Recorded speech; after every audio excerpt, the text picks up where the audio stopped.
Hello, everyone, and welcome to the Magic is Real podcast. I'm Shannon. I'm your host. I'm a psychic medium. And this is the podcast, if you haven't been here before and you don't know, where we talk about all things metaphysical and spiritual.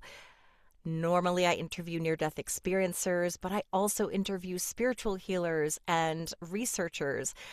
If you like this podcast, you can support it for free by simply giving it a thumbs up on YouTube, giving it passing it on to friends. And if you would just leave a comment below, even if it's just a little emoji, if that's all you have time for, I would greatly appreciate it. It helps people know that this podcast is out there and available. Thank you so much. I am very excited, as always, to interview today and have with me Pete Slattery, who is joining us from Australia, where I was born. Pete is an author, a speaker, a spiritual advisor, and an educator on UFOs, UAPs, the paranormal, extraterrestrial, and non-human intelligences, ascension, and human potentiality. He's my kind of guy. Pete, thank you so much for being here today on Magic is Real. Shannon, it's a pleasure being with you. Likewise, I love your energy already. I would like to know all about you. How did you find this work, or how did this work find you? It's a long story. I've done 13 books, actually more than that, and it's not to have a selling point, but as you would know yourself, it's very laid, and the synchronicities, the signs, the way things unfold is very laid, and I think part of it's a fate situation, and then part of it's free will as well, what we take upon the path and what we choose to do and not to do. So it really started as a child, not knowing or understanding the situation at hand, which was seeing otherworldly intelligences and even communication. So there's a few things that happened before the age of 7, but I usually start at the age of 7 because it's something that I do remember to an extent in terms of being told information ahead of time, whether it was private, family stuff, or world stuff, that I would tell my mother. And I'd get this from a female energy, and these things would happen. And so eventually I was taken to a doctor, and the doctor's like, well, there's nothing wrong with him, it's nothing negative, so just let it be. But it was around the ages of 8 to 12 when my mother and stepfather they built a home. So I remember the precise time because they built this home, we moved into it. And I would regularly start to have visits from entities that look like the typical greys, but they're white, like really white. Their skin's texture's almost like cigarette ash, like really grainy. And these beings ended up being light beings. So I found out years later, and I interact with them quite regularly. And usually they'll appear as shadows or apparitions. So that happened quite regularly. And it was daunting because I didn't know if they were angels, demons, what they were. It was quite regularly. And then at the age of 12, I had my first sighting of a huge disc-shaped object in Liveden, which is a suburb in Albury, New South Wales. And it went in front of a hill called Red Light Hill until out of view. And I didn't tell anyone about it. It was absolutely huge. And then on and off from then, I would see and have paranormal experiences, high strangeness experiences, even sightings with friends and family. And then around 2010 is when it really picked up. So I think it was around 95 I had that huge sighting, or that sighting of a huge disc. Paranormal activity, and then yeah, it was around 2010 that I had a spate of sightings that ended up even on the media. I was even contacting Australian Air Services. No one had answers for me. They were saying at that time the airport was shut because it was a small city that Albury was back then. And eventually I started to have orbs come into the home that would turn into light beings as well as other beings physically materialize. And I think the convoluted thing within all this is it's not just a psychic, what some might even call a phenomena. This is stuff that materializes, you can touch, it's physical with thousands of witnesses now, even hundreds with the sanctuary that I've had open here for a couple of years. And it's continuing to today. And that led to learning different inner sensitivity practices, working with James Gilliland, who's a minister and teacher with the ESETI Ranch for 40 years in the United States, where a lot of people have gone to speak, heal, have experiences. And on my own path of learning different things about yoga and becoming a yoga teacher, meditation, remote viewing. Remote viewing's been an intense thing since 2011, up to including today doing something which is called psionics, which I've actually been doing since 2011, where I've been working even with scientists and doing a lot of things to bring to the forefront human potentiality, which is where I'm at now. So that's like getting years of stuff, just really trying to compress it down for you, Shannon. And I'm sure you can steer this wherever you want now. Yeah, yeah, thank you. That's great. I know it's so much, and there's so much that's happened, and you've written about it in so many books in depth, which is fantastic. So if we want to really deep dive, we can. Let's start with there's so many things in there that I'm fascinated about. Let's start with your sanctuary. Can you talk about what it is and what goes on there and how you started it and why the location where it is specifically? Yep. So it was around probably 2010, give or take. I had visions of this place. So sometimes I'd have visions of places that I was to live or go to years ahead of time. So I put that on the back burner since about 2009, 2010 period. And around the time of COVID, I was in a cabin at Paul Punker Mount Buffalo that I obtained basically as a halfway house because I was traveling a lot at the time, going to America a lot, doing stuff, Ancient Aliens, television appearances, conferences, and single at the time. So I was just like, all right, just need a halfway house. So while there, the event happened, the pandemic happened, and I got the message that now's the time to get this mission started in terms of the sanctuary. So I basically looked online or spoke to real estate agents nearly for an hour every day for about a year. So whether it was, making calls, searching online, looking up what I could, and eventually this place came up. So I went to go and have a look at it, put in an offer straight away as soon as I walked on here. And as soon as I actually walked on here, I walked to the middle of the property and I got hit with energy.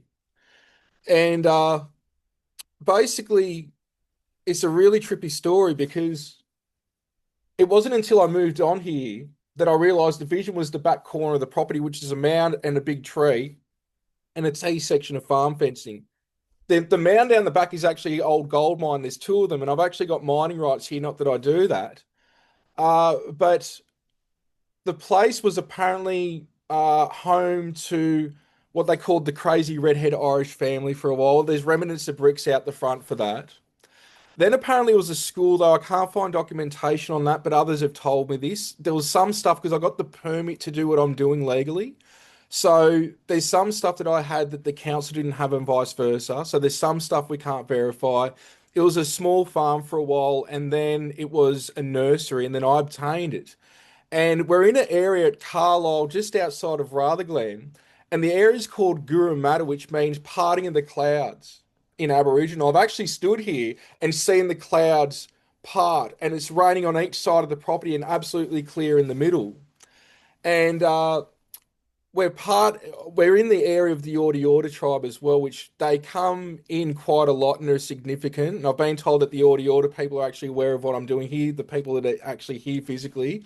And I've got a friend who's ex-military that does a lot of work with the original people. And I'm actually part of the Raven tribe and friends with Ulakai Brenda Murray as well. So I've learned a lot even since a child about the Aboriginal culture where I had a chance to learn scripture or about the Dreamtime stories and I did both.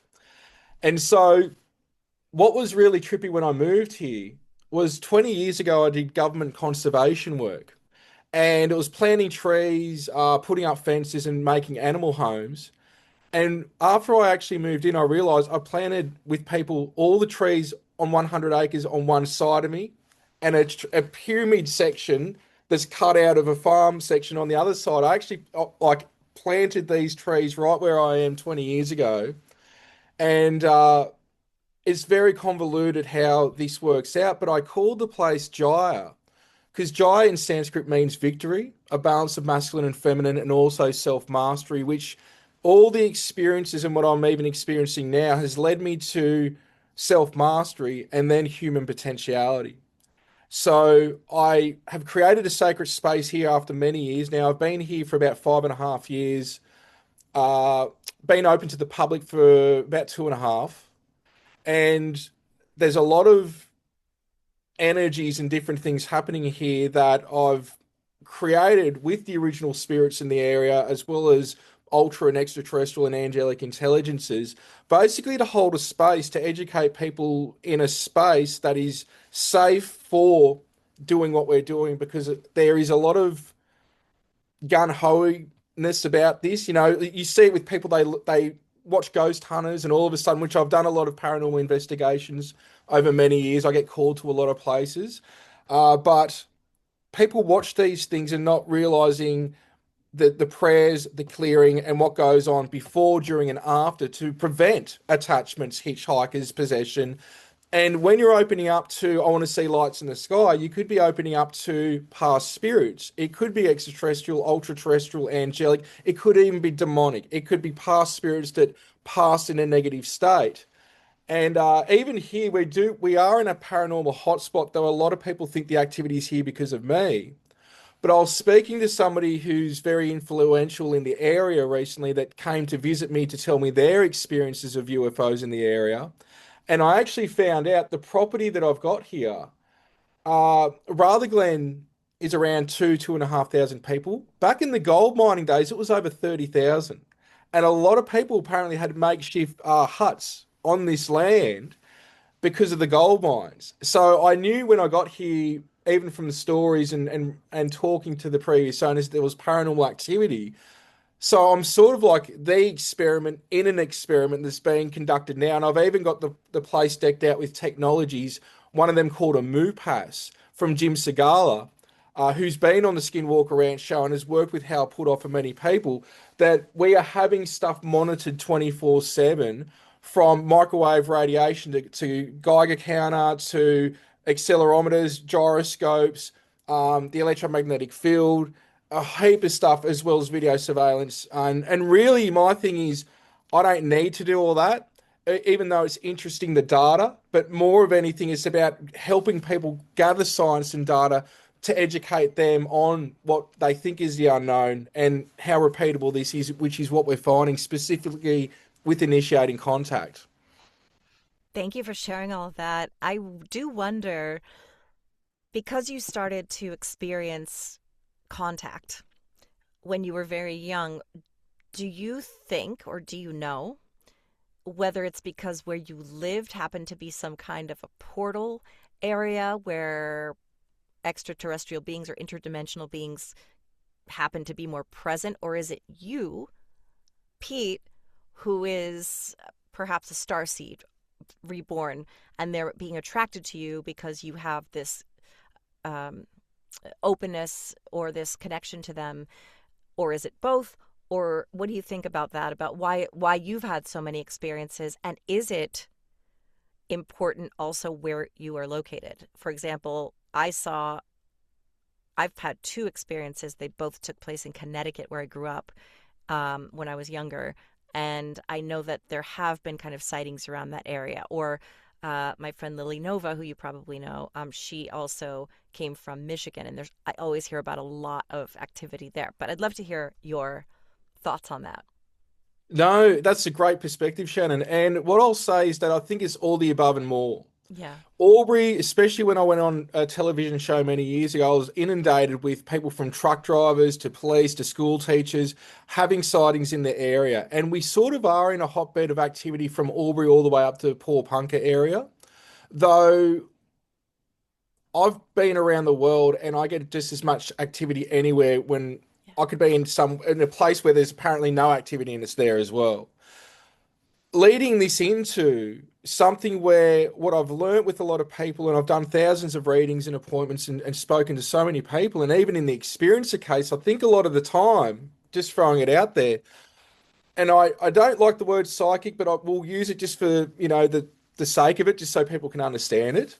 Uh, but I think people in a lot of cases are psychic and don't understand that they're psychic. I think everyone is, but whether that dials where it's tuned up to is different with each person.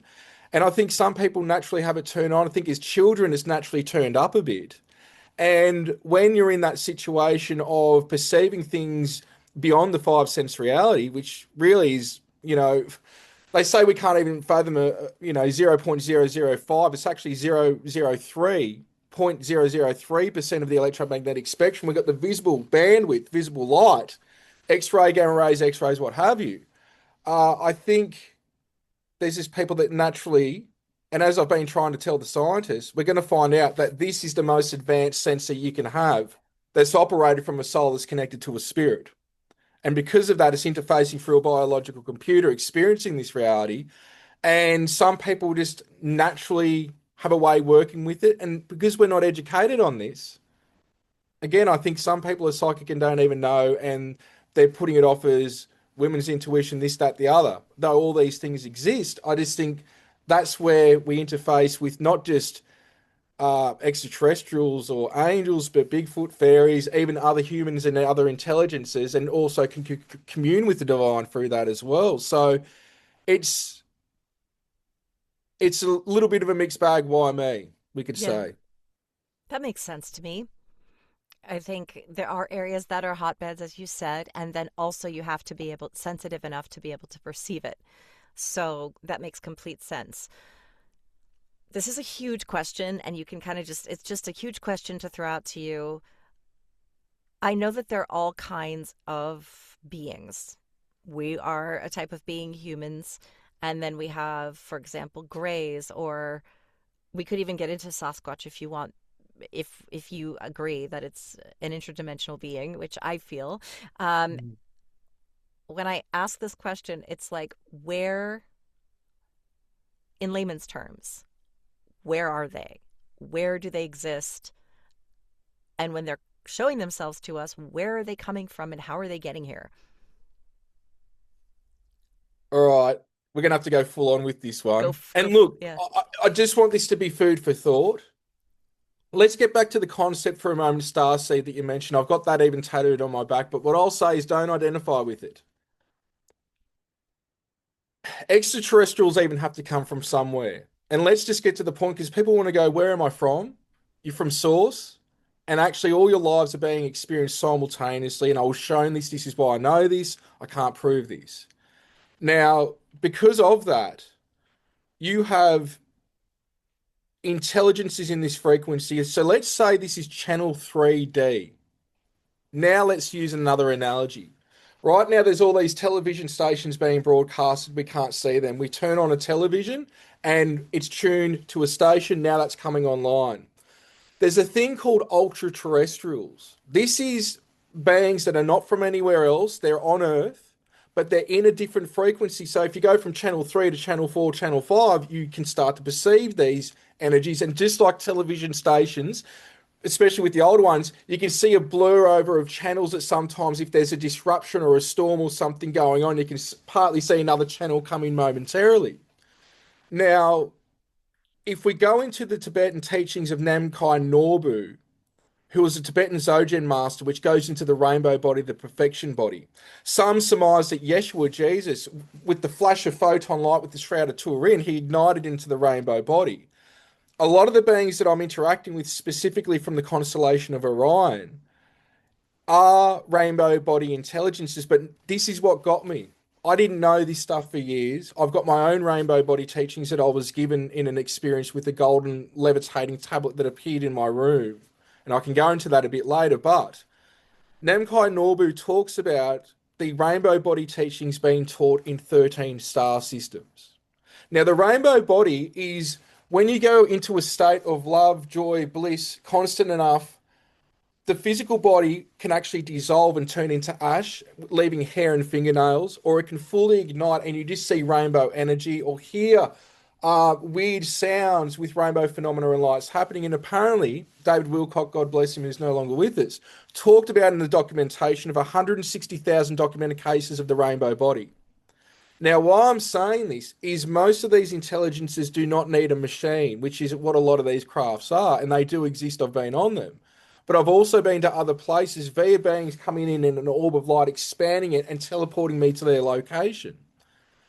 So, what I would say is us and extraterrestrials and the physicalness of planets and stars would be the bottom 5% of reality.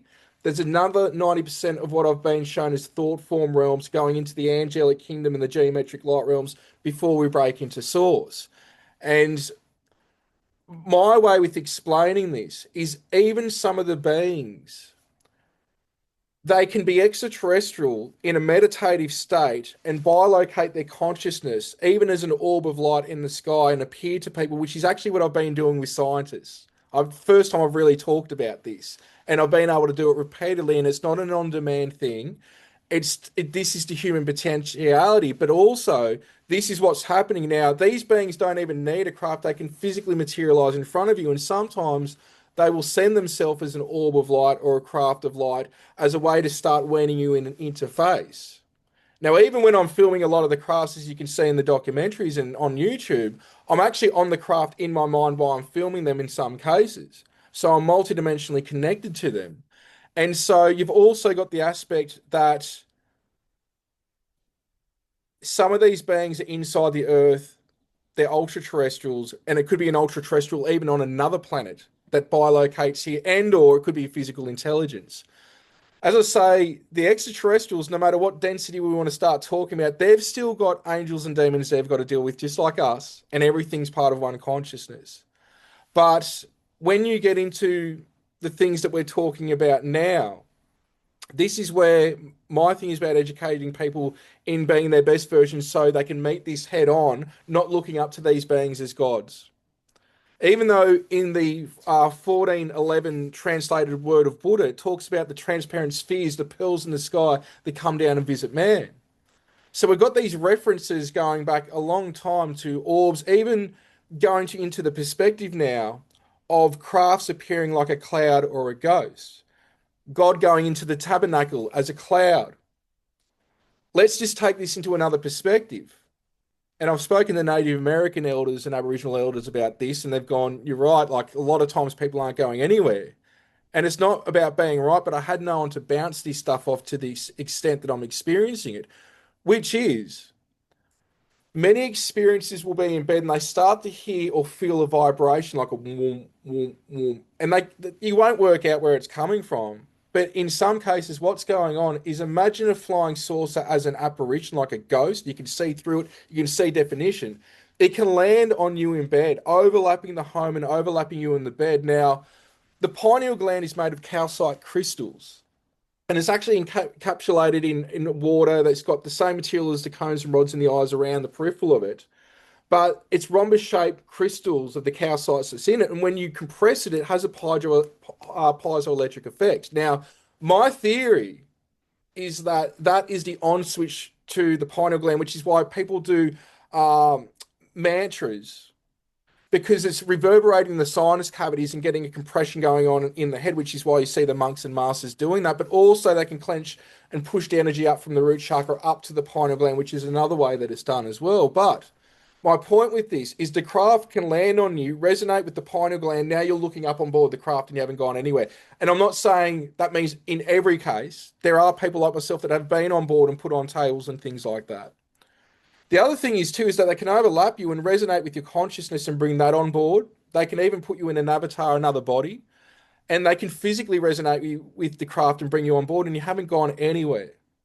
So this is the stuff that I've been educating on that a lot of experiences go, man, now my experiences make sense when I'm looking at it from that.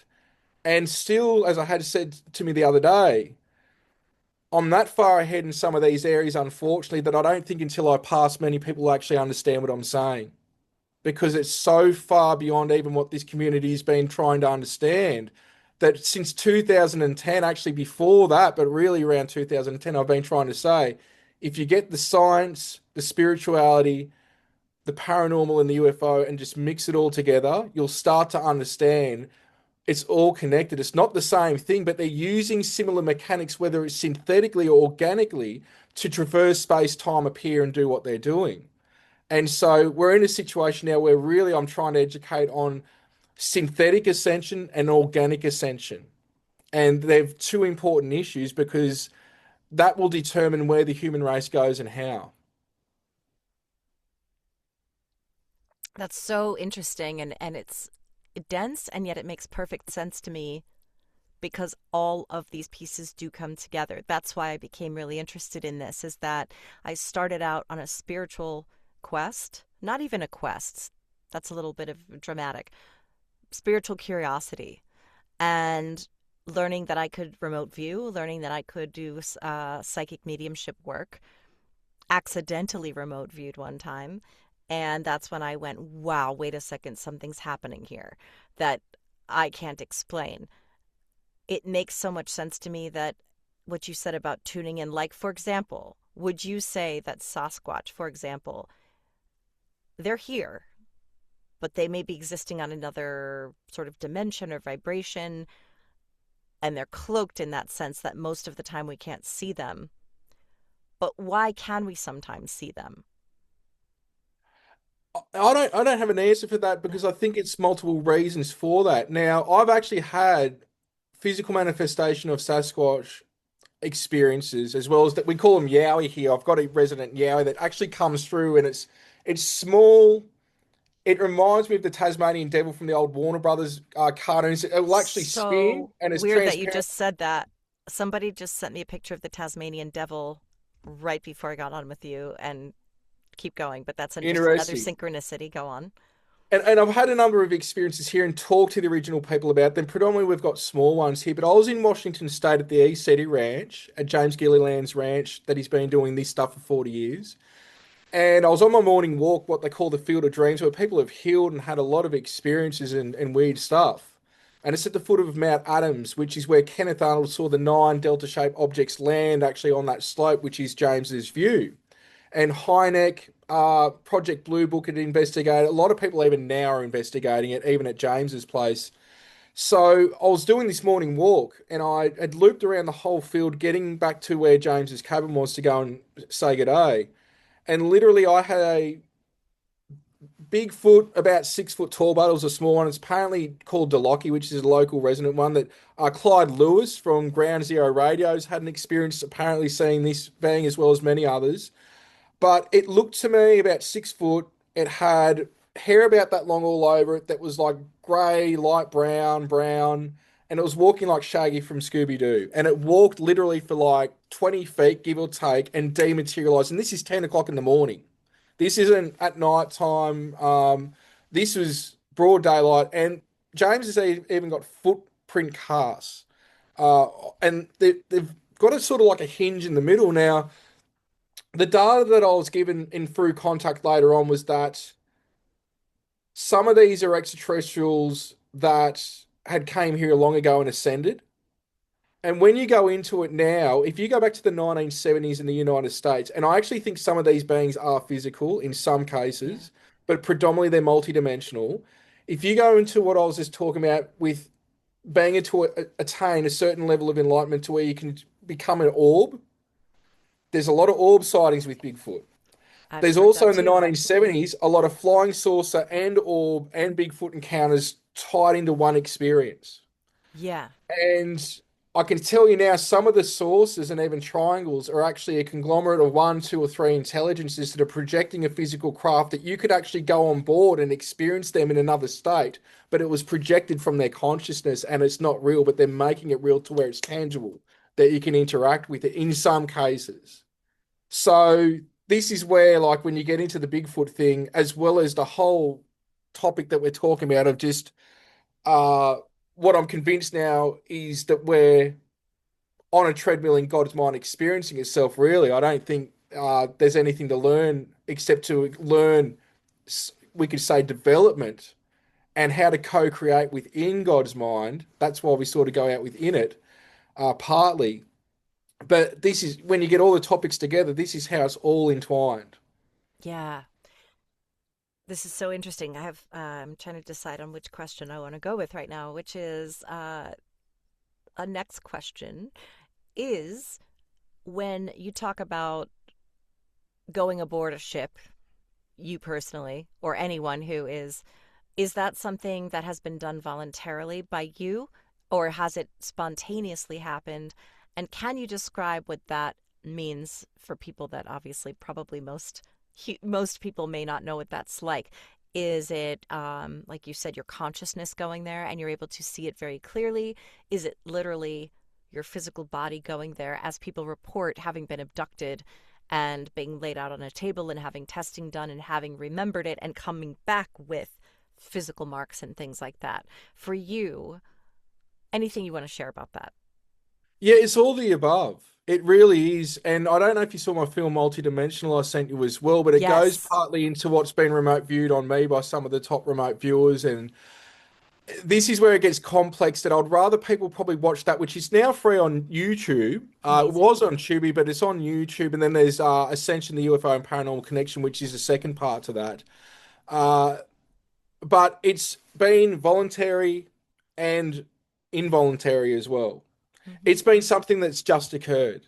So my thing with a lot of this is that you don't have a chance to react to the experience until after the fact in some cases.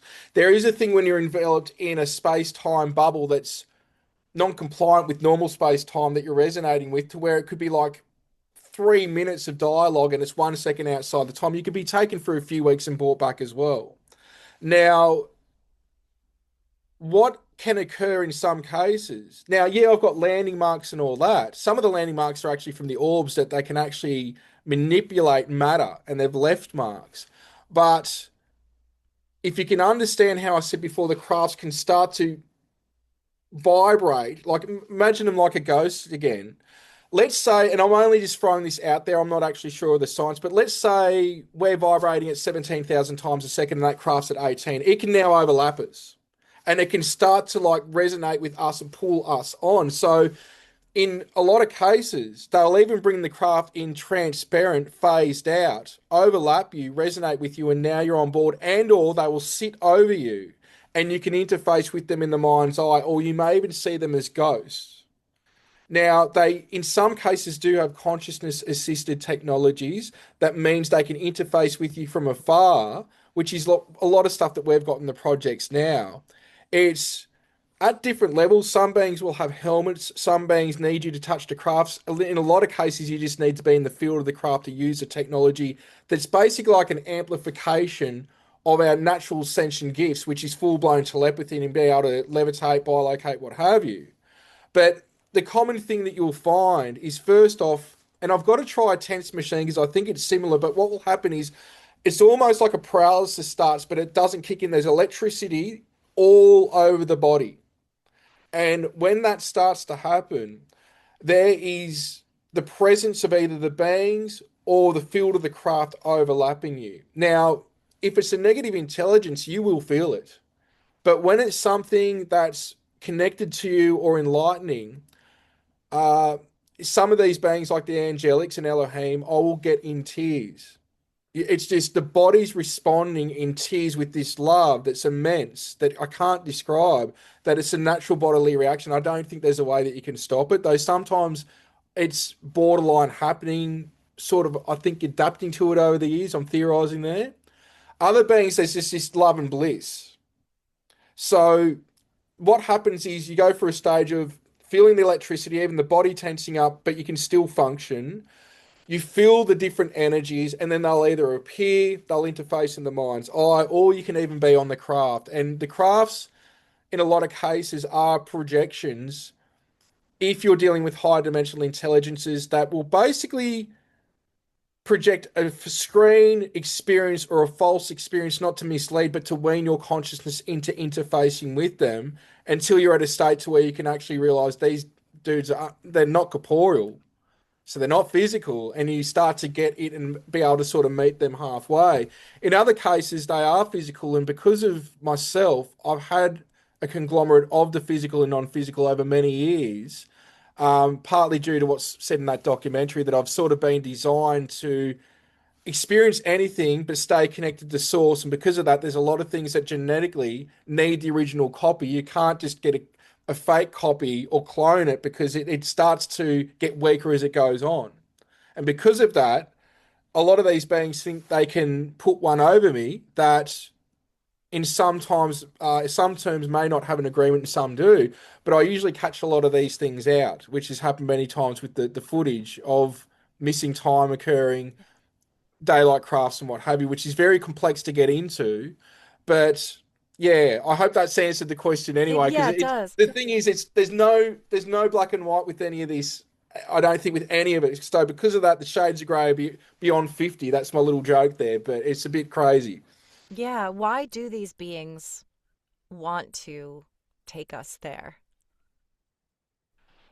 What's been shown to me is that now there is a negative agenda, and I've been lucky to more experience that from operations connected to humans and reptilians for the standpoint of being basically kidnapped to find what I know through psychic consciousness assisted technology to try and derive that information, which I haven't been able to achieve, apparently. The other perspective of this is that in some cases, they will physically take you on board. And that's to look after the physical vessel and a security measure in some cases. And then what will happen is you'll physically leave the body and go to what I call the realms of light, to where that's why the experience is actually happening. To go to those states, whether it's to meet with your team and different councils. And then there may even be a situation that the body's being tinkered with to bring more of you into the physical vessel when you come back, is really only a part of us is in it. And that's what I've experienced in some cases, is those two things, meaning I've got to go to the higher realms. Some cases there's been genetic stuff that's on my body where I've got stuff that glows under black light for days, or I've got all the marks and all different stuff. And usually those things are being told for me are checkups that from that they can derive a lot of information, sometimes not even need to visit me again, because they've got a copy of me and they keep it in a type of stasis state that checking on that means they can check on me in real time here. So there's complexities to this. But to get down to the crunch of it, what I would say is contact is twofold, and will include all forms of intelligences, whether it's extraterrestrial or angelic for a moment. My understanding is that your experiences predominantly are about you, no one else. But in that, the catch 22 is your part in the collective of your purpose, your mission, your journey is enfolded within that, within your experiences within you. Because when you understand what your experiences are about to an extent, you find that it leads to your passion and purpose, which is how you assist and play a part in service to others in the overall collective. And the litmus test for me, because people go, how do you know if it's good or bad? It's extremely simple, but it took me years to work out. If the experience is about you becoming a better person, being of service and having love and joy in your life and evolving, it's most likely a good thing. If it's got none of that, it's nonsensical, it's a trickster or dark intelligence. And when you start to see things from that perspective, I also say your guides will not guilt trip you. My guides told me this, my guides told me that. I'm probably the main person on the planet that teaches people how to connect with the guides, and people are taken aback when I say, I don't care what they told you. I teach you these methods as bait to connect to the divine. Then you start to realize that the different guides and beings and ancestors and family come in, usually when they specialize in specific areas, diluting the information down from source to help you get it. So, this is where there's a lot of lives that I've seen ruined from what they call the phenomena, whether it's because they're not clearing or doing prayers, whether it's because my guide told me this and now I've got to do that. And I've literally seen people like their lives destroyed and or they've committed suicide. There's many people in this community that have done that, not realizing that, in my opinion, they've gone through a dark period or experience. And there's most likely attachments or energies that are giving them psychic attacks, and it will not stop. And I'll leave that there, some food for thought for many, because the reason the world is the way that it is isn't because of humans. It's because of non-human intelligence with a dark agenda that are creating the wars and doing the things. You and me wouldn't do this, but these things aren't freaking human. So they overshadow the human vessel and they do what they're doing. And this goes into what we could say is we're going through an ascension process, dark night of the soul within God's mind, that these things too are a part of source and it's not endorsing its behavior. But there's a method to the madness. And as I say, there's blessings and burdens. You validated everything I've been feeling. That's what I feel too. It really, and I'm late to the party on this. Really seeing what's happening in the world and realizing these people aren't human. there's the I've heard of horrible people, people doing horrible things, right? And we always chalk it up to sociopathy, psychopathy, and that sort of thing, and psychosis or whatever it is, or mental illness, which is a thing. But then also, I'm really starting to see the greater picture, just as the files have kind of come out. I think that's one of the things that really just clicked for me, where I was like, oh, these are reptilians, because no actual human could do the things that these people are doing, Well, because it the is so dark. reptilians, no, and you're on the mark, but the reptilians are the foot soldiers. Okay. All right. Yeah. It's, I didn't mean to cut you off there, but continue. No, I Sorry. want you no, but I want to hear what you have to say. So please do. And I have had a number of experiences with reptilians that either been neutral Yeah. or it has been dark. And it took me years to understand this because I just couldn't believe it. Now I've talked to people from the Vatican, the UN, different governments and different agencies, even in Hollywood. And a lot of people are a part of something, just like we participate in certain events and holidays without even knowing what the purpose is and the energy that's derived. And when you go into what's happening with children, and people know what I'm Yeah. talking about, when Yes. you go into certain elites, when you start to go into rituals, just like was it Crowley, the Uh-huh. famous warlock, right? Alistair. Alistair. So there's stuff that can be done for basically when it comes down to it. You have people that understand rituals and human potentiality of connecting to spirit, and you can invert it or you can ascend from it. And when you don't realize to the extent that this is real, and if soul do soul, basically literally to the devil to an extent, then you realize that there are the fallen Elohim. Now, my main contacts are the positive Elohim that stay in different states of awareness and consciousness, which showed me that everyone actually is Elohim and a cell of God's body. And then there's ones that stays creator beings, ones that stays councils, and I could really go in depth with that. But there's also ones that went into physical form and they didn't want to go back and they created what we call an AI, it's this distorted form of awareness, which is chaotic. As an example, you get in an argument with somebody, what happens? You feel it here. It's like you're going down, and that's because it's a chaotic frequency. What happens when you're in love with somebody or hugging somebody? There's this different, it's harmony, it's harmonic, right? So these things live in that chaotic energy that goes not just from world to world, like a cloud going through not just the Milky Way, but the universe.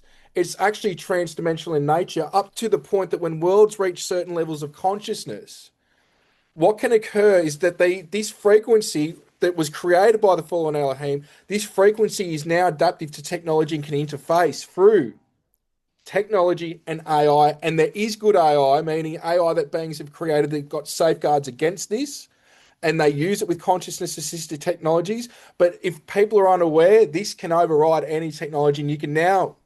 There's been a spate of people having mental health issues connecting with their so-called guides through AI and Yeah. telling them not so good things. That is what's behind the reptilians. The reptilians see this as a god to them. And not just that, there is a chain reaction of serpent intelligences, certain types of greys that are either biological and or do have a consciousness that are part of this network. And this ascension, believe it or not, is even for them as well.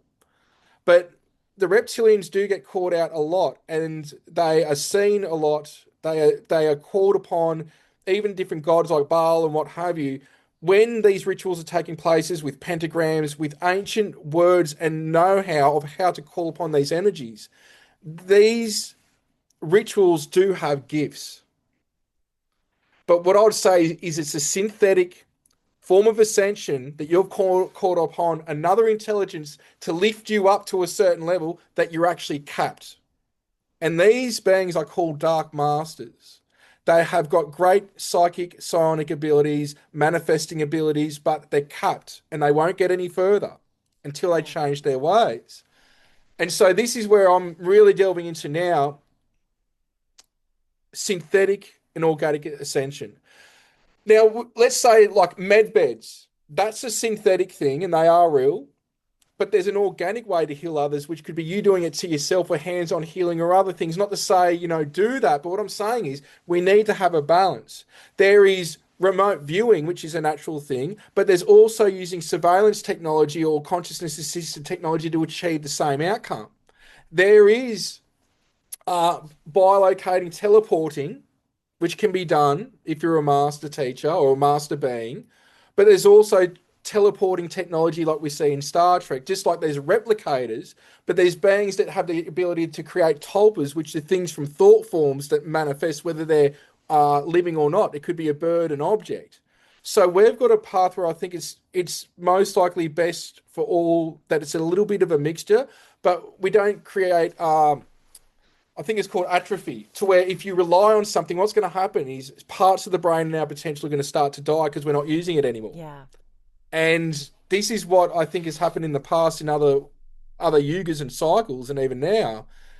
Civilizations that appear to be missing have elevated, and they're now ultra terrestrials occupying that space, but they're not in our frequency, so we don't see them.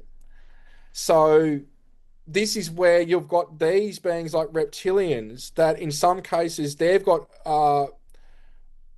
capabilities, and I will say that the reptilians of all sorts are highly psionic, highly psionic. But one experience that got me years ago was I didn't sleep in my bedroom for a year, believe it or not. This is going back over a decade ago. And my brother had just left the home, and I've gone into the house, and I used to sleep with these Venetian blinds, horizontal blinds that was slightly open with the street light nearby. It was just enough that if something was in the room, I could see because stuff was happening all the time and it still does.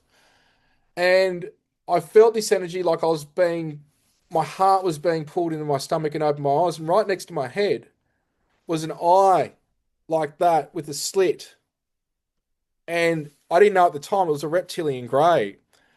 And apparently these are very dark intelligences. And I freaked. But within that freaking out, I actually found compassion for this thing because I'm like, if this is how this thing lives, feeling like this is hell. At that moment, this thing literally turned into smoke and dissolved. So it had, to an extent, the capability to be physical and non-physical with what appeared to be no consciousness assisted technology. It was doing it off its own back. But I believe also it was capped. Even though that sounds advanced, let's say the universe of God's mind is 100%, I would theorize it would have maybe 10% that it could go and explore willingly. But until you sort of go into the frequency of love, joy, and bliss, now what happens is as you evolve and ascend, you start to open up to more parts that you start to realize you've got the whole universe as your playground. Those things are capped. And again, this is essential will be for them as well, kicking and screaming whether they like it or not. It's for all intelligences as we reunite with that source. Thank you for sharing all of that. I would like to ask you about when we talk about disclosure, right? Um, and like contact's about to be made. Well, obviously, contact already has been made. "Quote unquote" aliens, extraterrestrials are already here. I'd love to know, what does that mean that they're already here? I think you've touched on it a lot, but I'd like to know your interpretation of that. Like when we say they're already here, what does that mean? And also, what does disclosure actually mean? Because how is that different from what's happening already? I keep having these dreams just because I keep hearing it. Almost every night, I keep having this dream of looking up at the sky, and there are all these orbs and lights and shapes, and they're like coming down like War of the Worlds. I don't imagine that's actually the way that it's going to be, but I'm curious to know what your thoughts are about that when we're talking about disclosure. What do you mean disclosure? Aren't we already, is it the government acknowledging it and saying this is real? Is it all of a sudden we look up and there are all these beings and crafts coming back and down and saying, "Hi, we're here"? What does that actually mean? And I'd like to speak to, what does it mean when we say they're already here? What does it mean? Means that there's greater things in existence. But besides that, I can't say what that means for you, the Yeah. next person. I've even had people in charge of nuclear weapons to do with your government visiting here and others. People have got no idea, and I can't talk about anything more than that. I shouldn't even be saying that. The point is why are they visiting me if they know what's going on? Right. And I'll tell you now, extraterrestrial is only 5% of what's going on. And they're aware that a lot of this is angelic and demonic, but there's also masters, avatars, ultra terrestrials, which is predominantly what's going on, even future and past humans. And then people that are actually able to create these through thought, what they call the phenomena. I can't give you an answer of what this means because I've been living it specifically every day since 2010. And I'm almost like, it doesn't matter to me anymore. I don't even want to be doing this, but Yeah. as I've had said to me, Pete, your work's going to start when this all comes out. And I'm like, I'm already ready to retire to an extent because of what I've gone through and endured, more from humans than anything else, has been a lot. And what it's shown me is what I'm capable of. And I hope, if anything, the good, the bad that I've endured, I hope that's what every other human being finds in whatever disclosure is for them. Because some people need that person in a suit in front of the camera telling them an authority figure. It's like if you've got a bird on your front lawn, do you need to ring up the government and go, can you come here and tell me what this is? But you're saying it. Now, what it is exactly, you may not know the species, the type, this, that, the other, but it's a bird. It's a non-human intelligence, let's say. So I think in a lot of cases, it will affirm people's connection to God and what God is for them. And I don't think it's a far reach that when you've got most of the world, either, Catholics, Muslims, Hindus, they all talk about these avatars, these gods with little g's, angels, demons. So why is it such a far stretch? Oh, if it's real, I'd be seeing it. I think, again, it comes back, what I hope comes out of this is the shock and awe that comes to each individual about the reality of this being real for those that haven't gone through it. In hindsight, when they look back at that shock and where human potentiality goes, that's their sign of how they evolved in the dark night of the soul. Because it's going to hit everyone differently and also the collective. But the big thing as well is the message for me the last few years predominantly has been for humans to not lose their sovereignty and to put God, source, creator first.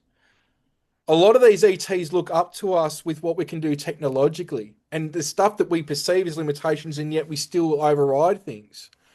So I don't want us to be used, but there's already space and breakaway civilizations and programs in play that this is to the extent that those that think they know what's going on in the government think what's going on is going on. No, it's this is already, we're the ones that are like kept in a room and still have other humans that got out of the room that are trading, that are dealing, that are traveling the cosmos. This is so far beyond most people that getting back to the simplistic part of it, I think that's an inner journey of what the disclosure means to them. And the thing is, when you and I transition, we know it all to me anyway. Yeah. When we merge with God's source creator and we reunited with it, the things that we perceive as limitations and the mysteries of the universe, 99% of the time are gone because they still showed me that there is still mysteries to the angelics and the source of it in terms of where it came from. And the very deep complexities of that, which was other universes, other gods. It came from like a cell divides in two. I was shown this and I actually had to stop there. So, how deep does it go? And I think it's beautiful. But I think at the same time, just from my own experience, it's it's all, what is it? The eye of the beholder. That's where, the eye of the individual experiencing what it is. That's where that answer lies for them. It's going to be different for each human. Yeah. Did you see the movie Disclosure Day? No, no. Okay. I did watch it, and I won't bore you with it all, but I mean, apart from the fact, Steven Spielberg's my favorite filmmaker, one of my favorite filmmakers, being Gen X, and it was well done. It lacked some emotional connection for me, but I just wondered if you had thoughts about it. I it was almost just like it really skimmed the surface. like a little bit of a introduction. It felt a little I just felt disconnected emotionally. I just felt like it was all kind of caricatures and one dimensional. It really lacked that Steven Spielberg sweeping emotion for me. But I was excited at moments because there were moments of the movie where I'm like, okay, I mean, it was a ride, it was entertaining. It wasn't really what I wanted, but what I was excited about is that we're talking about it. And I was excited about the fact that it was a little on the nose, a little bit of very expository stuff. But it was exciting that it is coming out into the public in that mainstream way, where they were sort of including Easter eggs for those of us who know what's up, kind of thing. And I still don't know it all, but it felt like, oh, yes, it's kind of an inside, as you would say, an inside joke or an inside reference. And just, I'm watching this going, yeah, I mean, I don't know, I wanted more from it, but then in the last moment of it, and I won't ruin it for anyone, there's just this moment of pause. I cry thinking about it. And they're like the final scene of this movie, just I've heard a lot of people say it just made them start weeping, and me too, just because it was like we're finally acknowledging that this is real, this is happening, that we're part of something greater. And also there was this in all of Steven Spielberg's films since I was a kid, there is a theme, which is aliens coming down from another planet and men, misunderstanding their intent and hurting them. They like the movies are all about like they're just here for peace. Like they're our friends. They're trying to enlighten us. They're trying to help us. They're trying to help us evolve. And we are treating them like zoo animals, and we actually have in the past. We've hurt them, we've injured them, we've kept them captive and treated them terribly. And I don't know, again, just how much of it is true. I do believe that a lot of that is true. But with that in mind, I think one of my big concerns has been like, I want them to come, but like, are we going to be responsible? Are we going to handle them responsibly? Are we going to um, treat them with the reverence they deserve? But also, some people say we should be scared. So I think whatever in that you want to kind of tackle, but I guess my question is, should we be scared? Should we welcome them as friends? Should we be excited? I know that they're like humans. Some of them are good and some of them are bad. But what's your general feeling? It's like, as humanity, like, is this something we should be fearing or is this something we should be excited about?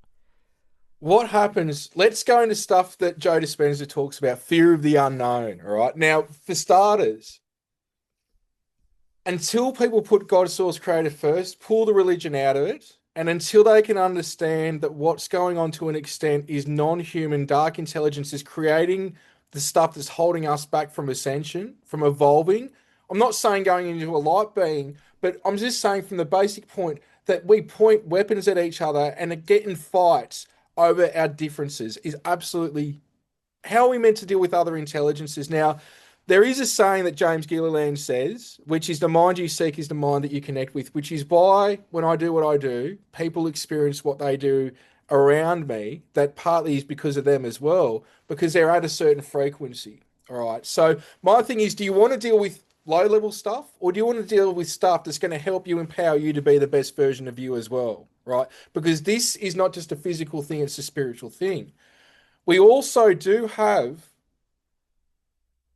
epigenetic situations of storing trauma, not just from our ancestors on Earth, but it goes off world to galactic wars, which is partly why people have a reaction to do what they want to do, killing, hurt other intelligences as a reaction, because they're in fight or flight, and some of that's actually stored in our epigenetics because we go off world.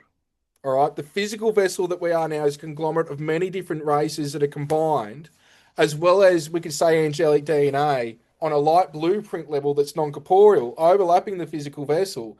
And so this is where first, my thing is before we go into the cosmos and meet our brothers and sisters head on as equals, we are having the signs of them existing sprinkled out through the media, through the last four reveals, through the Pentagon and Trump. All this is good stuff.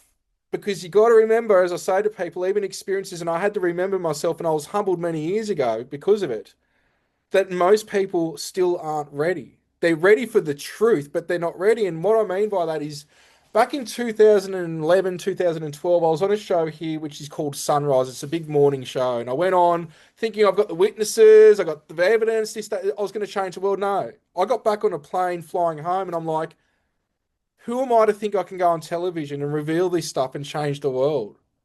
Unless they're open to it or they've experienced it, I've got to look insane. So it actually humbled me, even though I brought more people to me because they're like, Pete, I've experienced this. I've got to talk to you.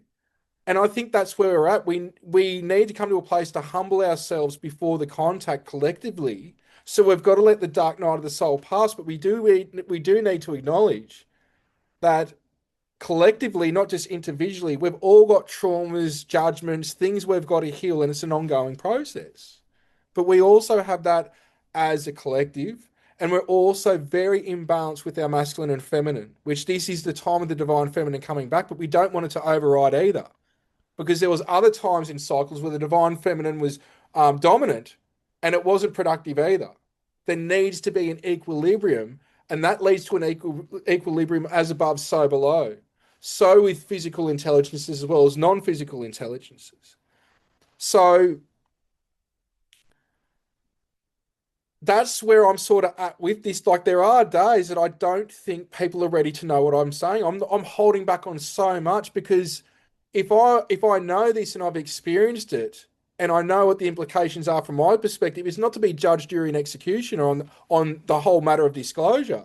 But I think even with that movie, even with the release of the files, we've got to remember that a large amount of the population still aren't there that they believe this is a reality yet. In America, we're seeing more than ever. I can tell you now, a lot of the third world countries, or even countries like Mexico, Italy, and Japan, they're ahead of the rest of the world on this matter. But because of that situation, there will be like a hundredth monkey syndrome where it will build up and it's not a long period. It can be exponentially quick that people will be ready. But, it's getting back to the point that, some people aren't ready. Though I can tell you that between when I started out in the public eye compared to now, if there's ever been a time that people are actually ready and they're almost there, it's now. Yeah. And it's through world events and people saying that things aren't what they seem. And it's not through a revolution of violence, it's through a revolution of peace from the heart, of having our own ascension within first, that will play in the outside world. And if enough of us do this, I think it can be a smoother transition than what we're considering. But firstly, it comes back to putting God first. And if you can't understand that demonic non-human intelligences and reptilians and what have you, that possibly they exist and that they can overshadow and exacerbate people's thoughts, situations, ideas, and put them into lower vibratorial states, mainly the negative aspects of the lower three chakras. And of course, I'm talking about this complexity, in a complex way. But if people can't even understand negative influence, they're not going to understand the rest of this. Because when that changes and you put God first, there's a whole chain reaction that occurs, and that's where it's going to happen how it's going to happen, and I don't know how it's going to happen. I don't know if it's going to happen in my time. Yeah. I'm only 42. I could be gone tomorrow. I could be gone in 40 years. I don't know, but it's a situation that just put God first. Everything else just doesn't matter really. That's really well said. I think that simplifies it. Stay in the high vibration, stay in the light, because I was going to say, what do we do about this? Because how do we know? Like if I were to meet an extraterrestrial, I would be so inclined to want to be friends. And I'm like, but how can I protect myself from the lower vibrational ones? But I think it is just staying in a vibration where they can't reach you, at least. And that doesn't even mean you have to do anything out of the ordinary, except live in integrity, live in kindness, be aware of the light, be connected with the light, stay in the light, which is what I do as a medium. And there believe me, there are people that think what I'm doing is talking to Yeah, demonic entities. I can tell you I've never felt any negativity. I trust how I feel. I trust that if it were a demon, I would probably, there'd be, people wouldn't be feeling hope, inspiration, healing. I wouldn't be leaving there with this uplifted feeling. I wouldn't be sleeping like a baby. All of these things, I would be having nightmares or something. But it has only uplifted me. My question to you too is when you talk about human potentiality, what do you mean by that? And I assume that means all of the things that we are actually capable of and living in our, and also being aware of our highest, we have more power than we think, and yeah. the abilities that we have, tapping into them, that have been stifled, that have been, we've been indoctrinated out of using, such as our pineal gland, such as our ability to teleport, speak with each other telepathically, speak with spirit telepathically, etc. But I'd like to hear your, what that means to you as human potentiality, and how are you leading and encouraging others to sort of find that. Now, that's a good segue, Shannon, because what I would say here before we go into that, but it's connected to that, is can you deal with another intelligence that knows every thought, every action that you've done, good, bad, indifferent? When you're dealing with the higher states of consciousness, when they interface with you, they see all that. They see it all. Can you deal with another intelligence that can see you as you actually are? Now, the thing is, if they're a positive intelligence, they don't care. They've got love, compassion, non-judgment, but they will see all that. Other intelligences will see that to an extent and try to use that to manipulate, to get something to steer you in a direction. So there is that. How can you deal with every other human if they could see that in you? Right? We've all done wrong. We've all made mistakes. There's sometimes we don't want, this person to know that, this that. We've all got it. All right. Let's just pull the blinders down on that. But what human potentiality leads to is the ascension abilities, levitation, bilocation, manifestation from thought, creating our reality. Anything that you can think of that a superhero can do, or what these beings that attain the rainbow body can do, where they are levitating and flying around and they're able to put their hand in stone, in rock, and leave an imprint. These are the things that come with that. But you don't achieve that unless you've got the intention and the heart to first achieve it. You can only unlock that which you've risen to the occasion to unlock, which is the way that it's been put to me, which is why these advanced intelligences, if they're not in that state, but they're advanced technologically, the ones with super advanced tech wouldn't do anything negative with it, which is how they've obtained that level of consciousness. To attain that technology, they wouldn't do negative stuff with it. Doesn't mean something like a nuclear bomb isn't that advanced, but on the scale of things, it's actually just like a firecracker compared to other things that are out there. So now I am teaching, and there's courses and there's stuff that I teach you from the sanctuary, not just initiating contact, but what I call psi vision, seeing with your eyes closed. I actually teach remote viewing, which I've been doing things since 2011, the Stargate style, but I've got my own spin to teach it without using the paper.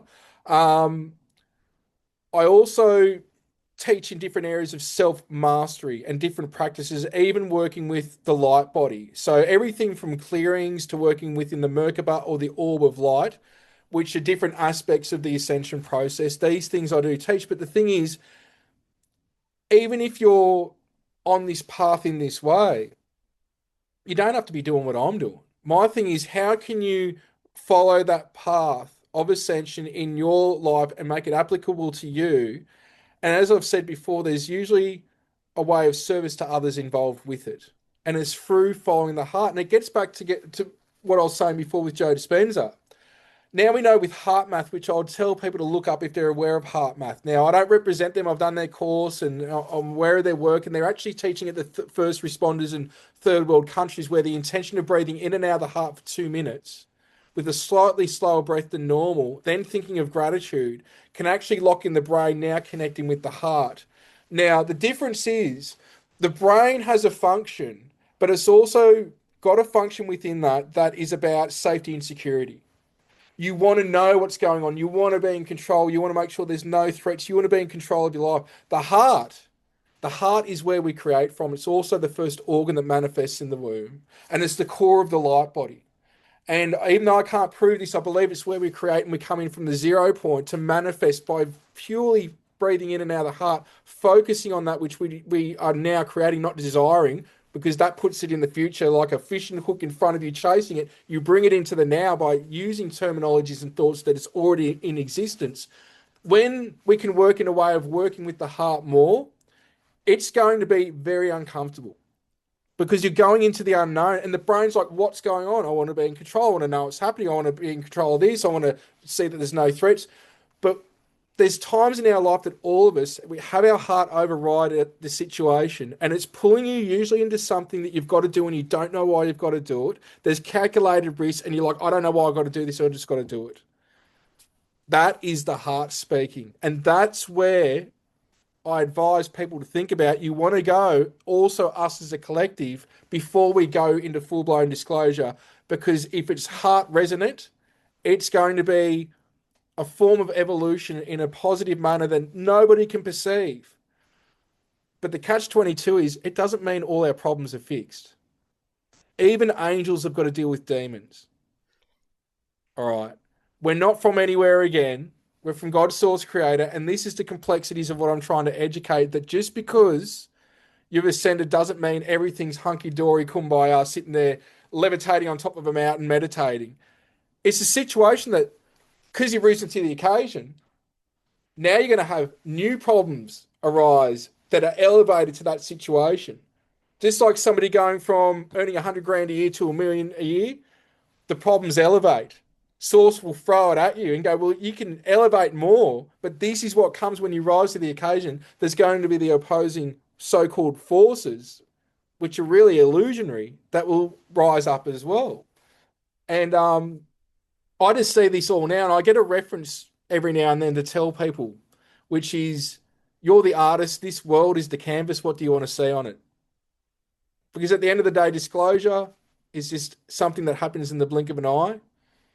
But when you're in that state between worlds and realms, we pretty much have got it all locked down.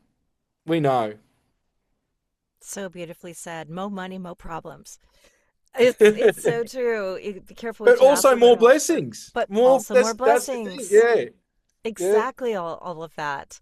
I Man, I just want to go to Australia and I just want to be on the at the sanctuary and I want to take all the classes and I want to learn all the things and like you said with how we want to pull things towards us.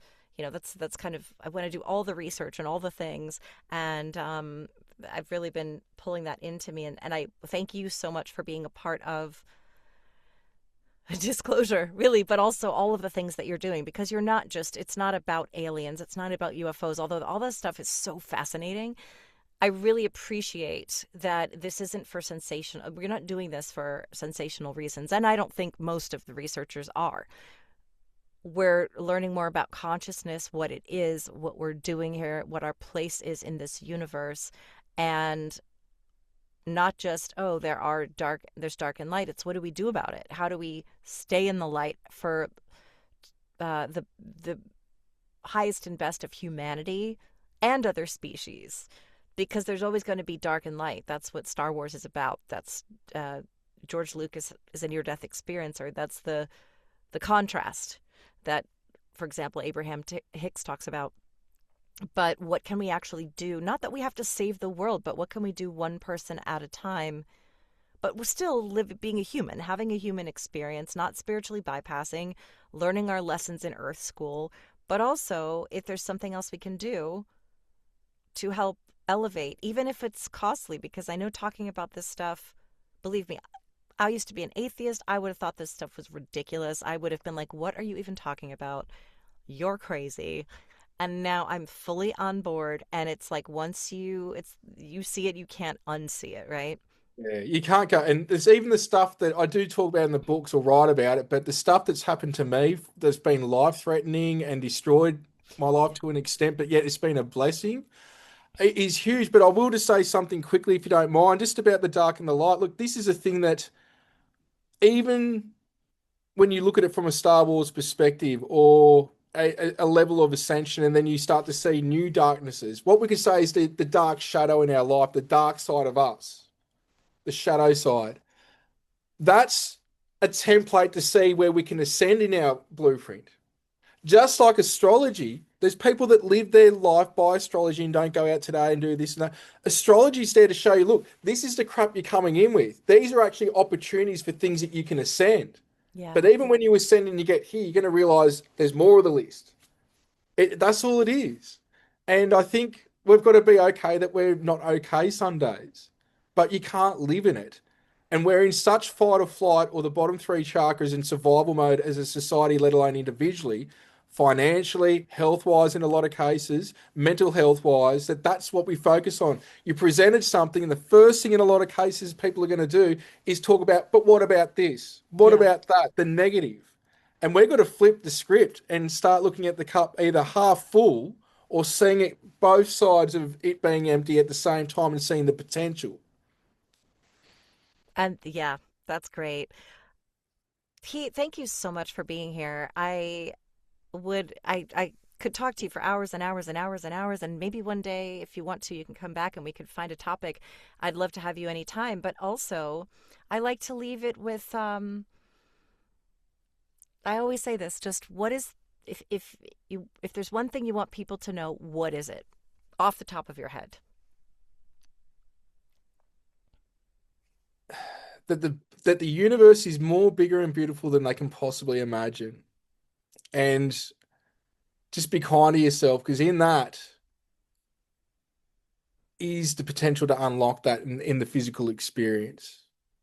So don't try and be in the other dimensions. I've got a saying, look, the way that you can hug another, kiss, smell of a rose, the sun can be on the skin or the wind going through the hair. It can't be experienced elsewhere like those things can be here. And you've got all that to get back to, and you've already experienced a lot of these things that you're wanting to experience. You've already done it.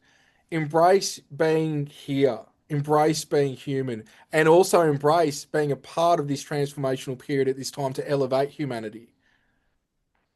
That is so beautiful. I'm going to have your links below.